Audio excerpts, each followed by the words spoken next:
Welcome to Plain Talk. And, last week we talked a lot about Measure 4, which is on the statewide ballot. It would abolish the ad valorem property tax on basically real estate values.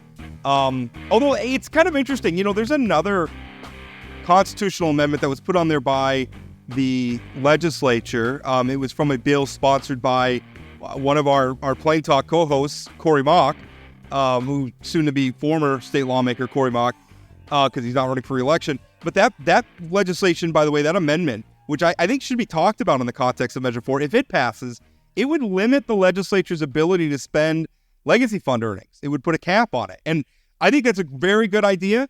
I like that idea. I think we do need some restraint there because our legislature can get a little carried away. But if you want to talk about how are we going to replace the, what is it, 1.3 billion dollars a year? It's 1.3 billion annually, 2.6. 2.6 a biennium. If we're talking about how to replace that, if both of those measures pass, the one measure is going to put a big limit on our ability to use legacy fund earnings. Anyway, but that's not what we're talking about now. We're going to talk about Measure 5. And Measure 5 is it's taken another run at legalizing recreational marijuana in North Dakota. Now, marijuana is already legal in North Dakota under the auspices of medical treatment. So essentially, you got to have a doctor. They've got to prescribe it to you. You go in. It's like filling a prescription. This would legalize it for recreational use. People just want to use it in the same way they have a beer. We have actually interviewed on the show one of the organizers of this ballot measure, former Bismarck Mayor Steve Bakken. He was on. He made a case for it. They've now submitted their signatures. It's going to be on the ballot. So here to talk about the other side of that is somebody who has emerged as sort of the opposition coalition to Measure 5, which is Burleigh County Sheriff Kelly Leben. Sheriff Leben, how are you? I'm good. Thank you. Appreciate the opportunity to come on, Rob. Why don't you describe your position on this measure for us? So, Rob, one of the things, to start out, and I think it's important to say, one of the things I've always said about law enforcement is we don't create public policy. We carry it out. My whole career has been working with public policy, but I also think an important part of our duty is to educate on ramifications of public policy. I've been very involved in legislative issues from the Peace Officer Association, my job as sheriff. And every time I get into this, it's always that issue of, okay, well, you're against something. And, I always say it's up to the voters to decide what they want for this state. It's up to our citizens. But one of the concerns I have is if we don't tell both sides of this story to the voters about what's going to happen, it's easy to just kind of be apathetic and say, okay, let's just pass this. Doesn't affect me. I guess probably the one biggest thing that I always come back to in my stance on this is, or the role I play is every law enforcement officer I've talked to from a state of legalization has said this has been hard on our state. It's been hard on our law enforcement. The problems don't go away. The problems have changed and actually in some cases have gotten worse. And so that's, I think, where as I sat and looked at this as we're dealing with it the third time, in recent years where it's on the ballot, and I even asked my wife, I said, what is my role as the sheriff in a political matter such as this? And, she said, your job's to educate and speak from your experience and your perspective. And I really think that's what my role is and why I'm here even on your show today. Sheriff Leben, first of all, thank you for being the sheriff in Burleigh County. My family lives here. I know some people who work in your department, and it's a fantastic group of folks that you work with there. So thank you for that. Thank you. And I agree. We got good people. So I'm going to add, we talk a lot on this show about sort of role of government, freedom, personal choice versus government's role. And I got to be honest, I struggle a little bit with your position on this one. And I'm going to lay out a scenario here. If I'm in my backyard and I've got 10 people over and we're having a barbecue and 7 are drinking beer and wine and 2 are smoking cigarettes in the corner and one person has a small amount of cannabis and an edible, I would suggest that person eating the edibles probably being the safest of the people in that backyard. Why should the government have a role in making that determination on what happens in my backyard? I understand if people drink too much, take too much, they shouldn't be driving, all those other things. I think everybody agrees with that. But why should tobacco and alcohol be legal, but cannabis for some reason is this? It reminds me of sort of reefer madness. Like people still have this attitude that, marijuana is this terrible thing. So help me walk through why the government should have a role in what's happening in my backyard. So, and that's a very good question. And thanks for posing it that way, because here's what I'm going to tell you. And this is what I've told a lot of people in the state. I will never advocate that alcohol is a good thing. I will never advocate tobacco is a good thing. What I don't want to get into is an analogy where we say, well, we already got this. Why not have this? And that's kind of what I can't wrap my head around is I'm an ex-smoker, and to this day, I always tell my wife, if I ever get bad news at the doctor's office, I'm probably going to buy Marlboro Red because I enjoy smoking, but I also understand the health ramifications from it. But, and trust me, Chad, I'm very big on personal freedom. I mean, I think my job as a law enforcement officer, and especially as an elected sheriff, is you're kind of in the middle to where you balance the needs and the interests of the government against the freedom and liberty of the citizen. And obviously, we're a nation of laws, and so we have that to work with. But so a couple points with that. The first one being that, like I said, I can't advocate that the alcohol is safer or better. I can't debate whether the edibles or the smoking of the marijuana is worse or better.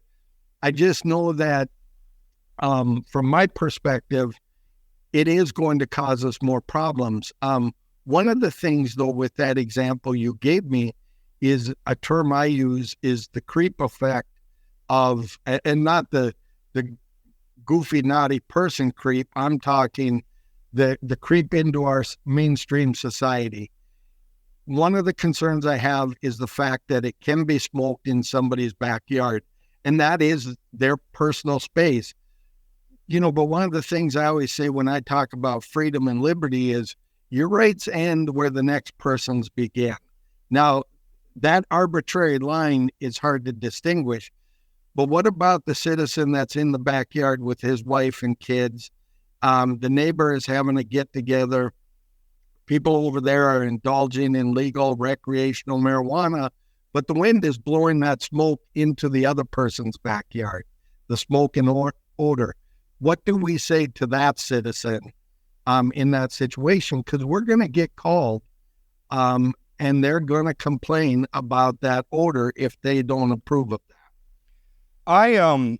One thing that kind of interests me is sometimes we have this debate in the context as if people aren't already smoking marijuana in their backyards. And I got to tell you, I sometimes go in my backyard and I know my neighbors are smoking marijuana in their backyards because I could smell it. So I guess that scenario you just described happened to me. Now, it doesn't bother me that much. It's a little bit of an odor and it's not a big deal to me. And I'm not, I don't know if they're doing it legally or not. I should say that as well. I don't know. It's not my business. I'm staying out of it.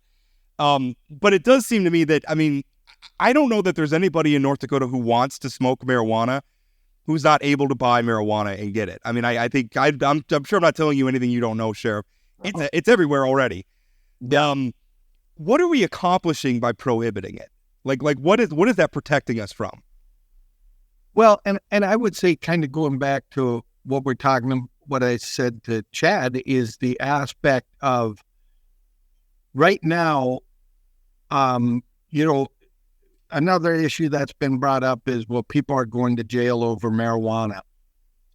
People are not going to jail, on minor possession charges.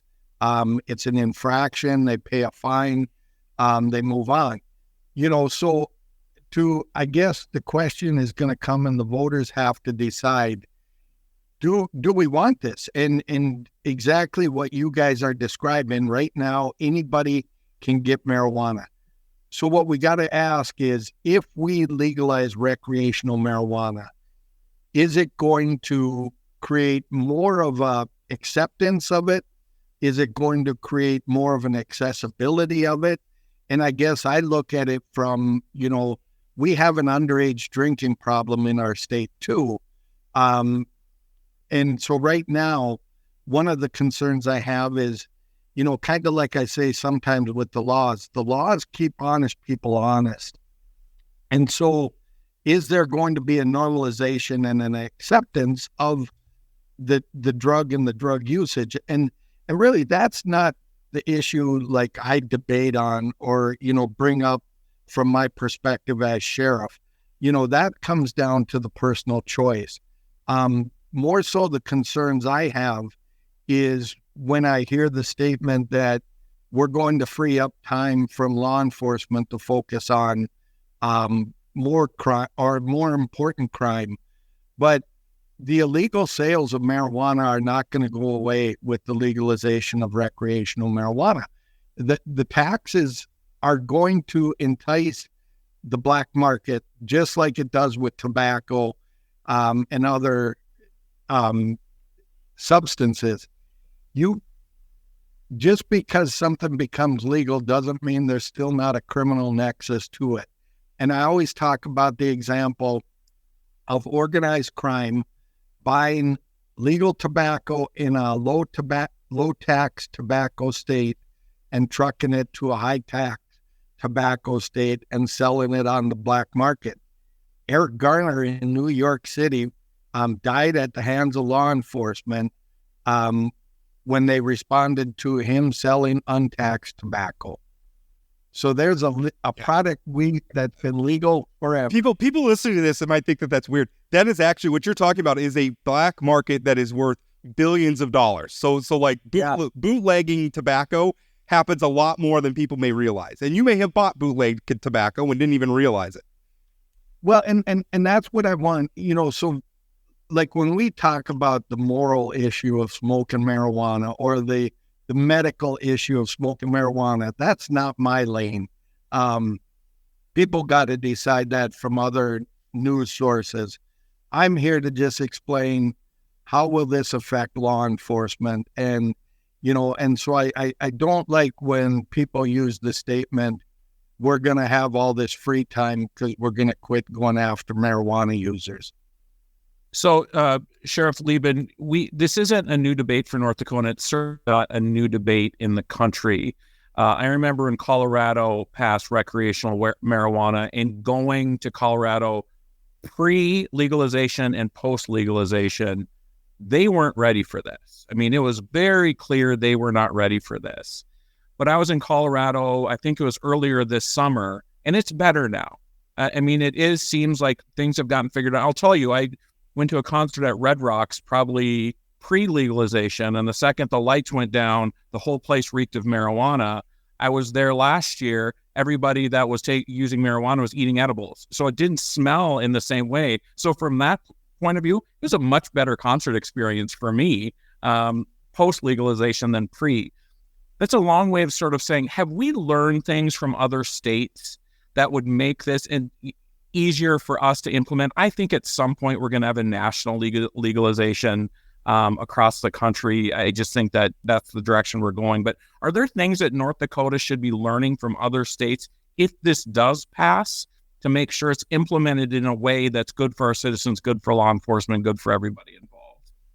Well, and again, and this is why I appreciate coming on your guys' show. And these are, Rob told me it would be all softball questions, and you didn't tell us co-host that. That is fake news, Sheriff, and you know it. No, I love the discussion, and like they say, steel sharpens steel, right? And so I think I would say this. I do believe that, when I review this legislation, or I should say initiated measure, not legislation, it's a lot to read through. The majority is focused on the dispensaries and the manufacturing facilities. So I would say I would have to concede that that they're trying to get it right. That's what I would say. I was asked in a news interview, what's good about this measure? And I said, well, that's not a position I'm going to sit and say, well, I like this and I like that. What I will agree is I think they're trying to get it right. But again, kind of like this issue, and you said it, Chad, this is the third time. I would say it's kind of like our presidential race. There's not many undecideds out there at this point. And now it just comes down to, what do people want for the future of North Dakota? And one thing that I've heard is the statement that, well, we don't want to be an island on this issue. And I don't know if that's an argument that is even worth having, because there's always going to be an issue that we're welcoming being an island on. Right now, if we were, and I don't know where you guys stand on the Second Amendment, but I would say as a sheriff in North Dakota, if we were an island on the Second Amendment, I would be supportive of that. And so I think it just comes down to the citizens have to make a choice. Do we want this in our state? Let me ask you about specific challenges for law enforcement. Because I'll tell you, there's one thing, and I'm probably going to vote for this measure, but one thing that does give me pause is, how do we handle inebriated driving because right now, I don't know, it's problematic. People shouldn't be driving while they're high, clearly. But with alcohol, it seems like our mechanisms for blood alcohol content and things like that they're very established. There's all sorts of jurisprudence around it. There's all sorts of good science around it. I don't know that we're in the same place. Maybe I'm wrong, but I don't know that we're in the same place. So to me, that seems like one potential stumbling block or a headache that you and your officers, your deputies, are going to have to face. What are some others? Describe to me, if this passes and you're sitting down for a meeting for your deputies and thinking, okay, I've got to enforce this law. What are the challenges in your mind? So, can we talk about that impaired driving a little bit, Rob? Because I think that's a topic that really needs some discussion. And I'm with you. Now, I promise my information's not dated, but I have not heard anything different. So to kind of explain the impaired driving situation a little bit for you, from a law enforcement officer's perspective, I think the driving and the field testing is the most crucial point of that DUI arrest.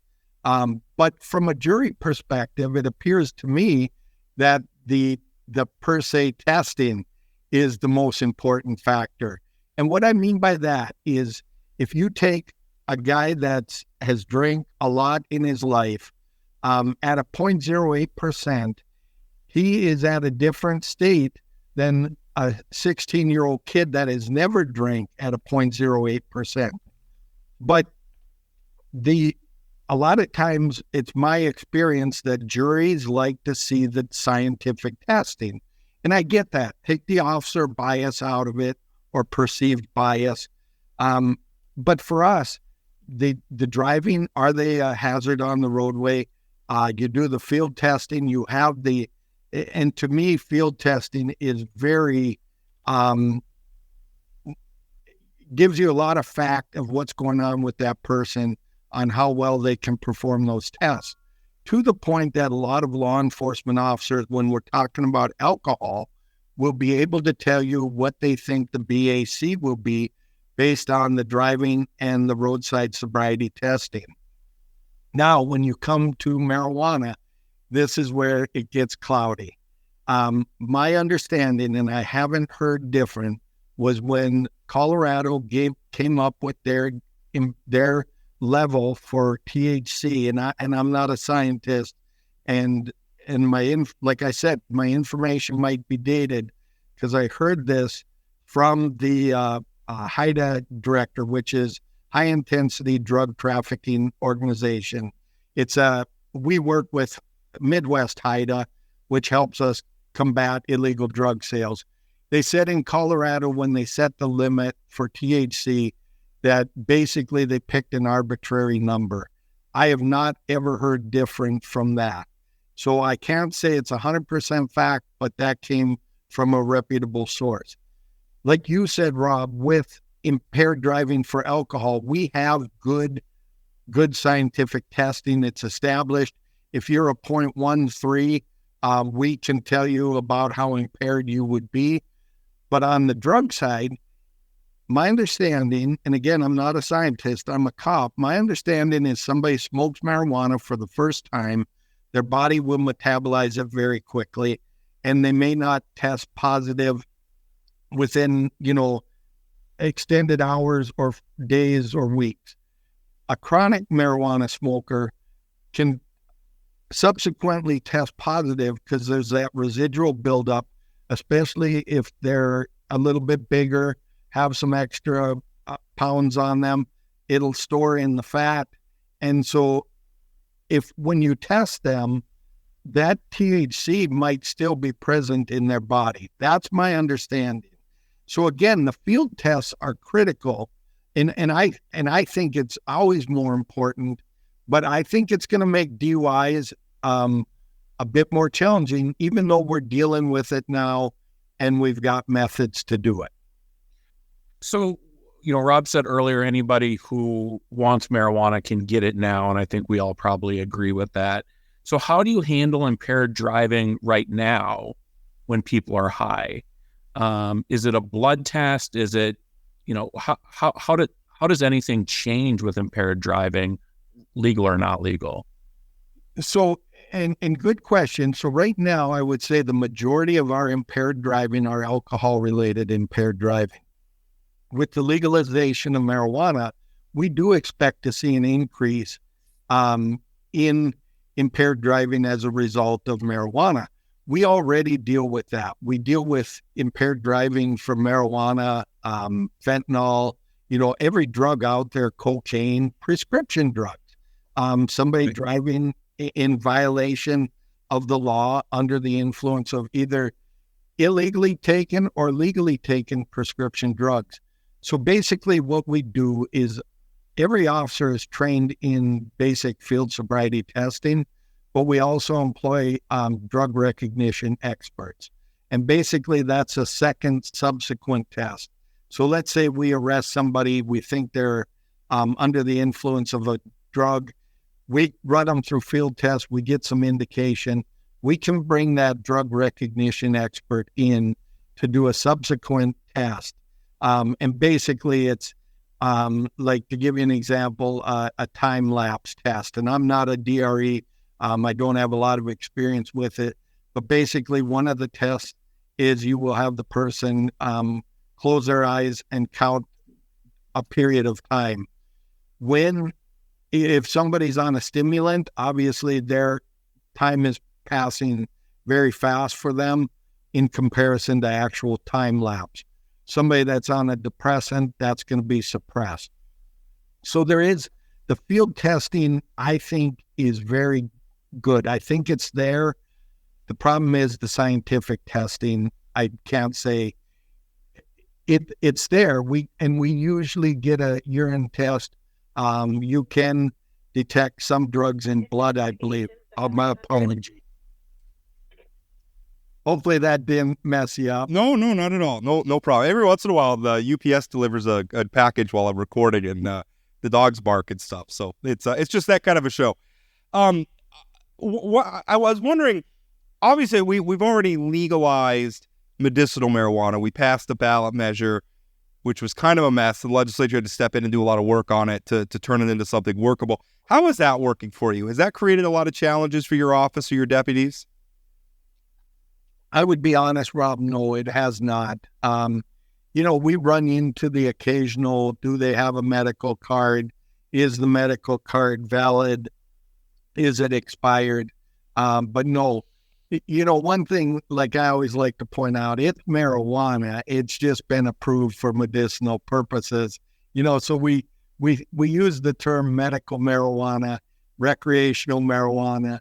It's all the same. Well, it'd be like if somebody has like a scheduled pain pill and they don't have a prescription for it, that's in violation of the law, right? Like you're not supposed to have that. Yeah. So it's kind of the same thing with marijuana, right? Like if it's, it's like if you had a morphine pill or something that you don't have a prescription from a doctor for it, then you are in trouble.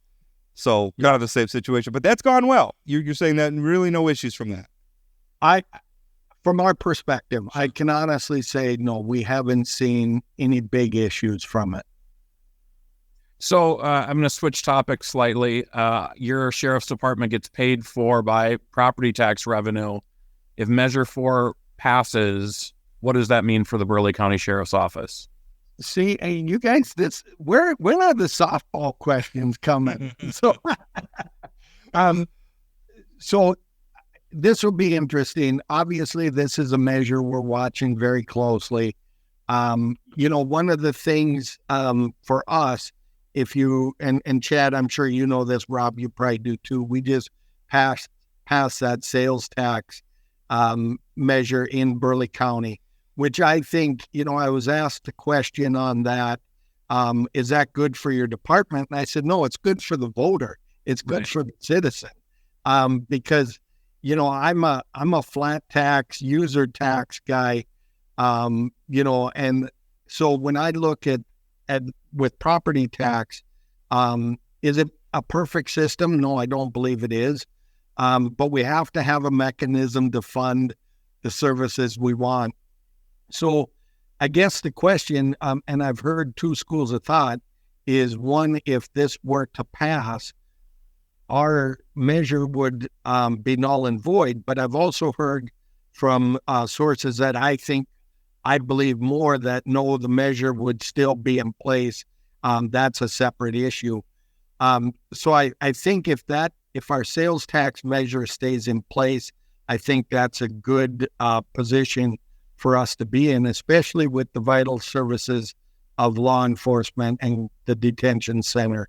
I think it's going to make the job very hard when you're looking at each county and every political subdivision figuring out ways to fund their operations. And, and again, the voters are going to have to decide on this, but I think at the end of the day, there's services that the public wants and needs, and we have to pay for them. Sheriff Leben, thanks for your time. Yes, thank you guys. The cold cases you see at the Vault have captivated readers across our region for years. At the Vault Podcast, our team of professional reporters takes you further into those stories with new interviews from family members, investigators, and experts. Check out The Vault at inforum.com/The Vault and subscribe to The Vault wherever you find your podcasts. All right, welcome back to Plain Talk. Just finished up with Sheriff Kelly Leben talking about Measure 5, which is going to be an interesting debate. Although, really, Chad, I think that one's going to come down to, I don't think anybody's going to be swayed by policy considered. I think that's a cultural battle, and it's going to be between the people who are just like, they're fine with it versus the people who just aren't. And it's not really going to be driven by what's the impact on law enforcement. I feel like we've had those debates. This is coming down to a cultural thing. Yeah, I got to tell you, I'm consistently shocked at how often I feel like a libertarian in this state these days. Yeah. I mean, just the sort of the big brother aspect of this, and we can have further conversation, but I'm always surprised at the amount of conservatives who are are wanting to micromanage this. It doesn't make sense. That's honestly, that's kind of a theme that we could talk about with our next guest, Jamie Selzler. He is one of the national committee members for the North Dakota Democratic NPL. He is at the Democratic National Convention in Chicago currently. And Jamie, first of all, thanks for coming on and taking time out from your busy convention schedule. But the other thing is as a conservative, I have noticed kind of a shift where, a lot of my fellow conservatives where I thought we were all kind of on the side of freedom. People can read the books they want to read and do all this other stuff. Now it's like, oh no, everybody has to conform to our preferred cultural norms.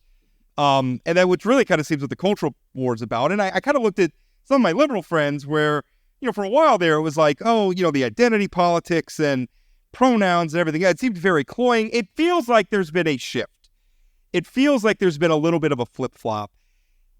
Even with Kamala Harris, frankly, kind of moving to the center on some of her policy issues like fracking and whatnot. Like that, it feels like a shift to me. This feels like kind of a different Democratic Party. Am I wrong, Jamie? No, I think there's a lot that's changed. I mean, you talk about trade. You have Republicans who are now wanting to jack up tariffs and, make trade more expensive. And Republicans for years were a group of free trade. And it was Democrats who wanted to make trade more difficult and keep jobs onshore. And so it's kind of fascinating what's happened. But I think last night when Barack Obama spoke, I don't have the exact quote, but essentially the message he was saying is that one of the prices of freedom is that you get to make all of your own choices about how you live your life, but that also means you have to accept that other people are going to make choices that you wouldn't make for yourself.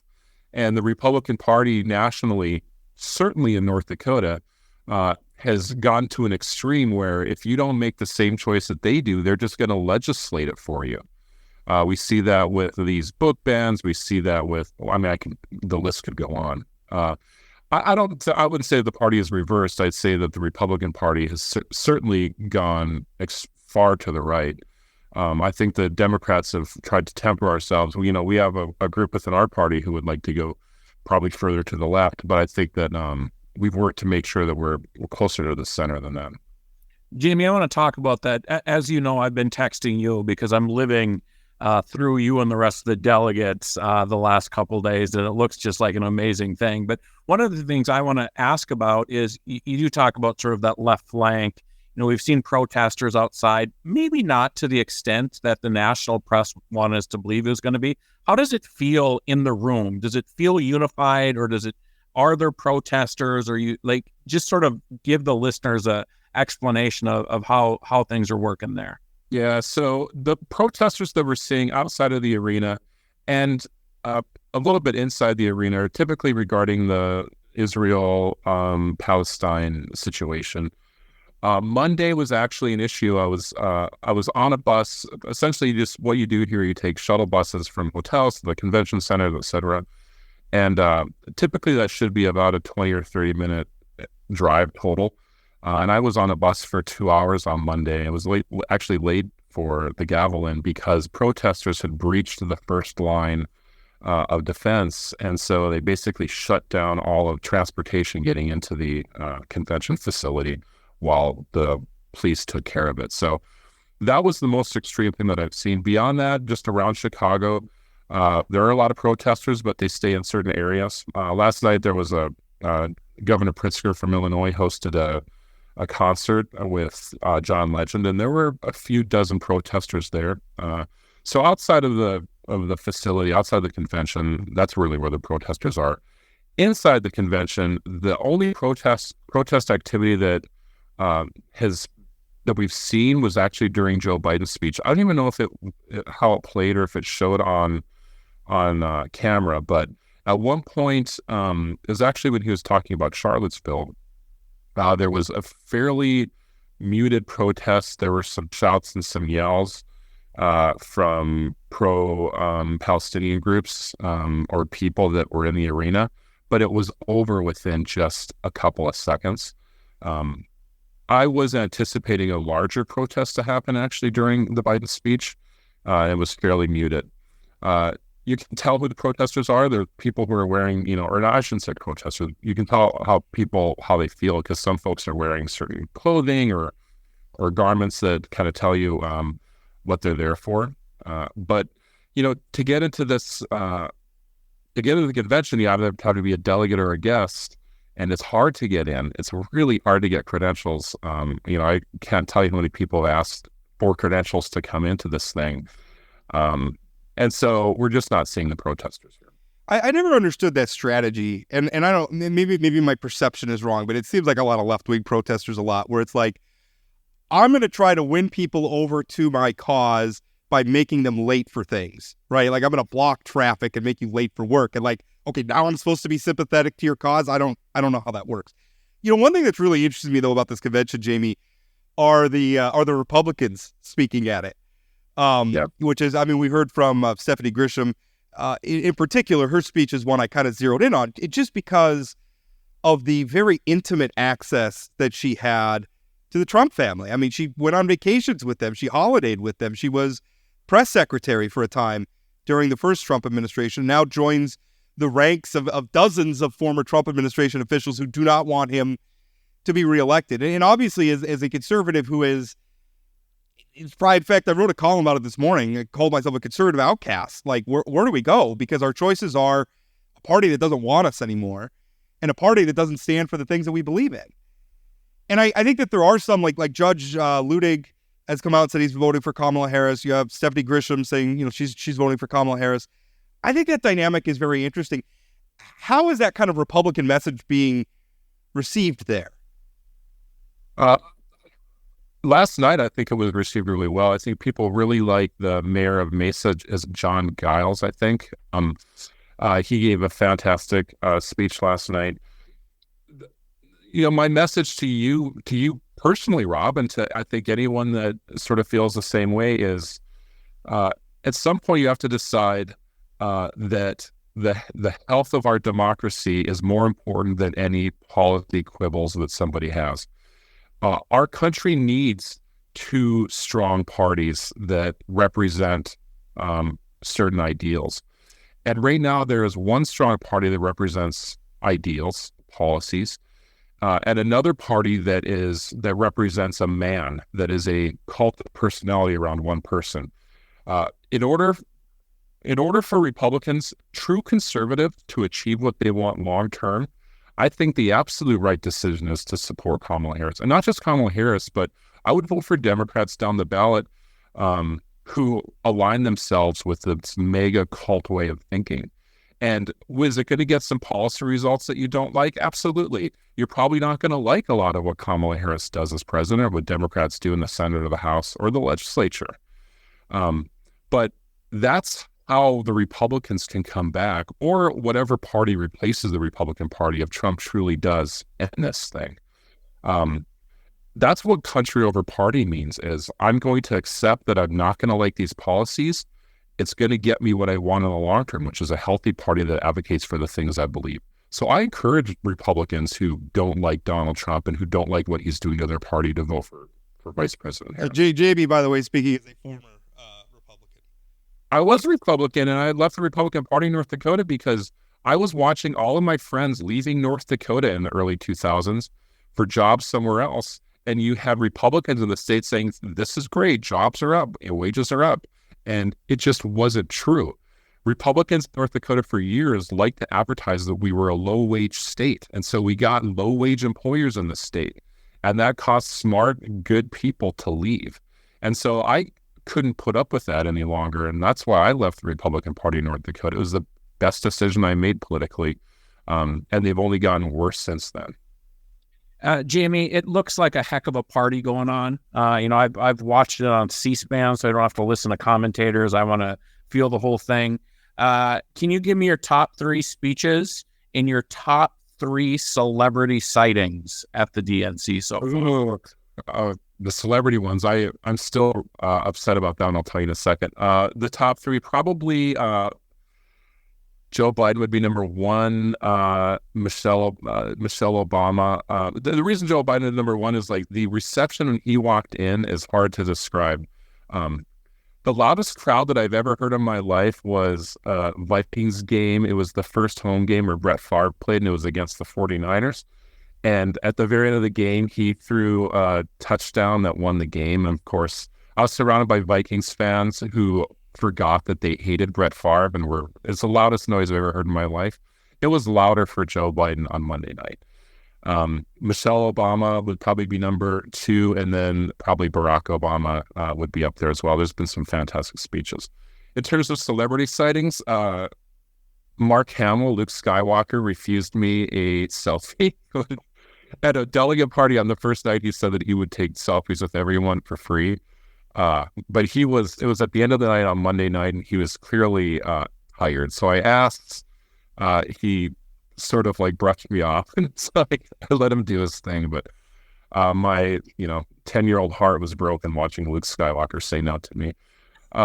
I saw Kellyanne Conway and Karl Rove hanging out, which was kind of fun. So I thought about going up and talking. I met Karl Rove at the Who's Fest in Minot one time. So did I. That's right. He received an award there back in the day. Aaron Oban was on stage with him when he got that award, representing Earl Pomeroy. Great award. There's just so many politicians. It's interesting seeing these people in person. I've met many of these folks before, but I've told a few people this. Gavin Newsom, the governor of California, not kidding, looks like a legitimate movie star when you see him in person. He just sort of has this glow about him, and everywhere he goes, he's just like, he has these like fanboys and fangirls trying to get pictures with him. I don't find that appealing. Not obviously Gavin Newsom's a liberal, and I'm just not gonna like his. But I don't know. Like, give me a polish. I don't like the polish sometimes. Like sometimes it's too polished. Give me somebody who's got like a mustard stain on their suit or something, right? Like, show me that you're like a real person, right? Anyway, I actually kind of one thing I've appreciated, because I think a mistake that Democrats have made in the past is celebrities were a little too visible in the movement, like a little too much getting lectured by, George Clooney or something. And I don't know how appealing that is. I kind of like it. Feels like at this convention, the way celebrities have been integrated has been a lot more low key than maybe in the past. Like one way, the guy, and I don't, because he's definitely not my genre of music, but the guy who was performed during the roll call for Georgia, I thought that was great, right? Like it was kind of Little fun. John. John, what is wrong with you? I'm over here listening to Merle Haggard, right? I don't know. And then I'm not saying he's probably a great musician. He's just not my cup of tea. I'm not like running him down. I thought it was really fun though, what he did. I thought that was cool. I guess I kind of like that. Like I feel like we've become too obsessed with celebrities in politics. I think Republicans literally elected a game show host to be president of the United States. So I don't like celebrities. I don't like that Steve Kerr spoke from the stage. I think that's a mistake. I think keep the people like that out or keep them in their lane. I kind of like this. Am I wrong? I feel like the celebrity aspect's been downplayed, at least from my perspective from afar. It certainly is used as entertainment. Speaking of singers, Chad and I are both a fan of the singer named Jason Isbell, and it was fantastic to see him out there performing. He was in Moorhead a few months ago. I love the fact that you just subtly brought that up. Sorry, I was devastated watching all my friends in Chicago, and then I see Isbell's going to be there, and I was like, my world's I saw this great picture of Governor Walz holding a Jason Isbell camo hat, and I was like, my worlds are colliding here in Chicago. Sorry to interrupt. Yeah, no, it was great. The celebrities that have been here mostly just been musicians. Like Patti LaBelle came out last night, just totally unexpected to perform. And then, of course, Lil Jon last night. I assume we're going to see more of these folks. There are rumors that are going around about Beyonce showing up to perform on Thursday night. My gut tells me that's going to happen. What happens? I think that's really cool. I think the performing is great. It's different when you get them on stage and then they're delivering like a harangue. I think if you're leaning on celebrities to deliver like your policy message, I think that's a mistake. If you want them there to have fun and get people fired up, that's the right way to do it. Yeah. We don't have Hulk Hogan, unfortunately. I actually would like Hulk Hogan at our convention. No. I don't want professional wrestlers on stage. I don't. Oh, anyway, I'm going to go on some old man rant. One of the things I appreciated in Michelle Obama's speech last night was this sort of idea that, these guys aren't perfect.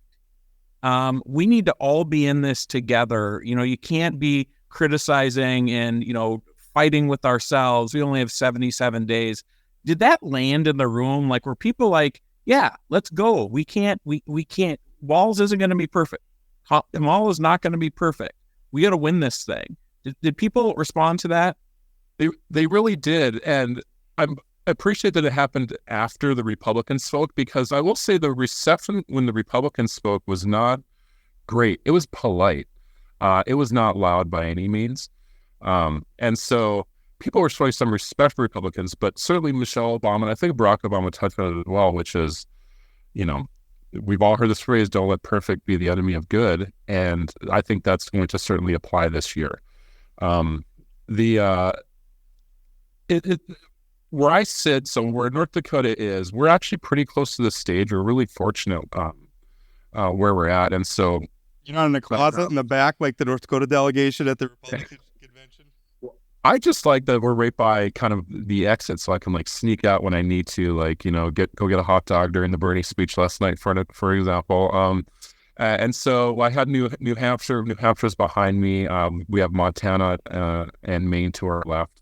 And so when they were talking about, don't let perfect be the enemy of good, essentially, there was a lot of agreement. I mean, it's interesting hearing all the delegates around you talk. They're responding back to the speakers with agreement or not.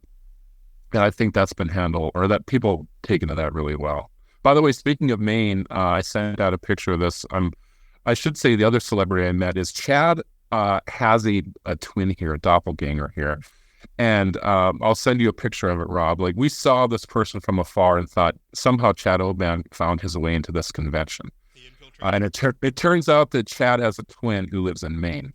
And the strangest thing is I'm aware of this person because it's the governor of Maine's chief of staff, who somebody from the Burleigh administration met a month ago and sent me a picture of him and said, I just met your doppelganger. So this poor chief of staff from Maine is, having all these random pictures taken of him and sent back to me in North Dakota. In addition to having to walk around, that's happening to him. He's also walking around, has to look like Chad Oban all the time. That was super mean. I'm sorry. That was terrible. The only worse than that is walking around looking like Rob Port all the time. All I'm saying is this. Chad's brother Sean they look a lot alike. This guy looks more like Chad than Sean does. So wow. That's true. That's true. Well, hey, really handsome fella. That's the one thing we can all agree on. As someone whose family has discovered wayward relatives elsewhere, because we found out that maybe Grandpa was married once before that we didn't know about. Maybe some genealogy is in order here, Chad. It's interesting you say that the reception for the Republicans was polite. When I heard Michelle Obama say that about needing to not let the perfect be the enemy of the good, it feels like they're trying to clear the way for Kamala to move to the center in some ways. And I think that's really smart, because I think Democrats have got to appeal. I don't think Democrats can win this election just by firing up their base. I think they have got to appeal to independent voters and disaffected Republicans. And you're not going to get that with the 2020 version of Kamala Harris. I think you need somebody who's moving. I feel like there's a lot of rhetorical work being done. And I'm saying it's not critically. I'm applauding it because I think it's good for our country. But I feel like there's a lot of rhetorical work to kind of pave the road to move to the center. Do you agree with that perception? I do. And I think the focus really is on the future. There has been Donald Trump talk. I mean, to be honest, the Obamas talked about Trump more than I expected them to. I think Michelle, by the way, was a lot harder edged than Barack. Yeah. She absolutely was, and she had some pretty incredible lines throughout her speech related to that. But even their talk about Trump and everyone else, it's really about, like, what do we want our future to be? And I thought Barack Obama talked about, unity and getting along with people more. Probably for me, the best part of last night, as it relates to this, is when Barack Obama was talking about extending grace to people who you disagree with, just like you would if they were your grandpa or your, the crazy uncle who shows up at Thanksgiving, that you extend them some grace. Why do you do that to your neighbors or for the strangers that you meet? And that personally affected me. Like, it made me realize that I probably jumping to conclusions too often when it comes to folks. And I hope that people at home heard that and are going to use that. But in terms of politically and policy, I think you need independence to win, and you have to get your base out. And I think that's exactly what Vice President Harris is going to do. I think she did that with her pick for Tim Walz for VP. You saw that's different than what Republicans did. They didn't pick a VP who's going to gain any votes. They picked a VP that hopefully would turn their base out. And Democrats are just going to take a different approach this year. I think one of the worst mistakes Barack Obama, rhetorical mistakes he ever made, was his comments about people who are bitter and clinging to their guns and religion and stuff like that. It was such a cruise missile right at a lot of voters who live in our part of the world. And while Barack Obama himself never had to pay a price for it electorally, I think a lot of Democrats down ballot did. When you look at the losses in state legislatures, statewide offices, governor's offices, that attitude, I think, really hurt Democrats. If there is a conscientious effort to move away from it, I applaud it. I think it's what's needed. And I think, again, as someone who's never going to vote, I'm not voting for Kamala Harris. Although, again, in my column I wrote today, I completely understand Republicans who are. It's just not a Rubicon that I'm going to cross myself. I'm going to write my wife in again, as same as I did in 2016 and 2020. Alas, she didn't win those years. She's probably not going to win this year either. I think it's a healthier place if Democrats can move there and not doing, why should we move there? Republicans aren't moving there. Well, you should move there because it's the right thing to do. And it doesn't matter what I hope Republicans do it too. I don't know if they're gonna, but I would like us to move in that direction. So, Jamie, I have one mechanical thing that I thought was really cool last night. You've put on state conventions. You've been around these sort of things in the past. The fact that Democrats were able to connect the rally in Milwaukee to the convention in Chicago, I thought was a really cool thing. She's speaking to 15,000 people in Milwaukee. There's another 20,000 in Chicago. Did people think that was cool in the room? And how about you personally, just figuring out the mechanics of all the things that could go wrong with that sort of thing? Yeah, it was amazing. It was surprising. No one expected it. The fact that this was the same arena that the Republican convention was in. And as it happened, like we were talking around, Zach Eston, I know has been on your show, was sitting next to me. He's the House Minority Leader for North Dakota. And he just leaned over, he said, "This is the most baller move I've ever seen in politics," which is Kamala Harris showing she can basically sell out 2 giant arenas at one time.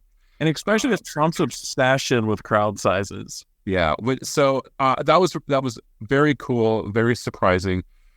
This convention has been run, I don't know how it appears on the outside, but pretty much flawlessly. I was saying to someone earlier that there's always some sort of like tech issues even. And there hasn't been anything like that. The only tech issue that I saw that no one else would have seen is during Representative Jamie Raskin's speech. I can see the teleprompter from where I sit, like the one that's head on. And I find that I'm watching the teleprompter more than I'm watching the speakers because I'm kind of seeing what they're saying ahead of time. And during his speech, something happened and all the words started spinning really, really fast. like 300 words a minute kind of fast. And he was able to work through it. I figured out that's the only thing I've seen that was technically a problem. Actually, speaking of the teleprompter, it's interesting. It's watching where these speakers are choosing to ad-lib or insert their own stuff. So, for example, Raphael Warnock, at one point, the room was it was an okay speech. The room wasn't really responding, and he just decided to go off script near the end and wasn't following the teleprompter at all anymore. And the crowd got fired up once he got going. During President Biden's speech, he, interestingly, is throughout the speech, whenever the teleprompter said the word "I," like where he was taking credit for some success, literally every single time he said Kamala and I, or Kamala on her own. And I thought that was sort of fascinating that he was just making that change on the fly as he went. Stuff like that is so interesting. I went to the Ronald Reagan Library, and they have they have the Air Force One that he flew around in, which is just cool to see. And in there's a typewriter where like his speechwriters would work or whatever, and they had a like a copy, and it wasn't like a real copy, but it was like a recreation of a draft of the Brandenburg speech, where and his advisors were telling him not to call for him to tear down the wall. Mr. Gorbachev, tear down this wall, and you can actually see the hand edit where the president went back and added it back in. Like, I'm going to say that I don't, stuff like that I think is so, the choices they make. I think anytime you could see behind the curtain a little bit, because again, the polish on the outside is it's so managed and everything. And I get it. Everybody does it. I'm not being critical of it. But I think anytime you could see something behind the curtain that gives you a glimpse at something that's true, that in your instance, where they're making a pretty consequential decision in real time, I think that's so cool. Anyway, we got to wrap it up. Jamie, thank you for joining us. Enjoy the rest of the conference. Stay safe. I will. Have fun, Jamie. And thanks everyone for... Yeah. Thanks so much. I always love visiting with you guys. I appreciate it. Absolutely. And don't forget, we have, as I wrote about this week, we have the debates coming up. This Friday, the next show you're going to hear is the U.S. Senate debate between Kevin Cramer, Katrina Christensen. Be sure to tune in for that. Thank you so much for listening. We'll talk again.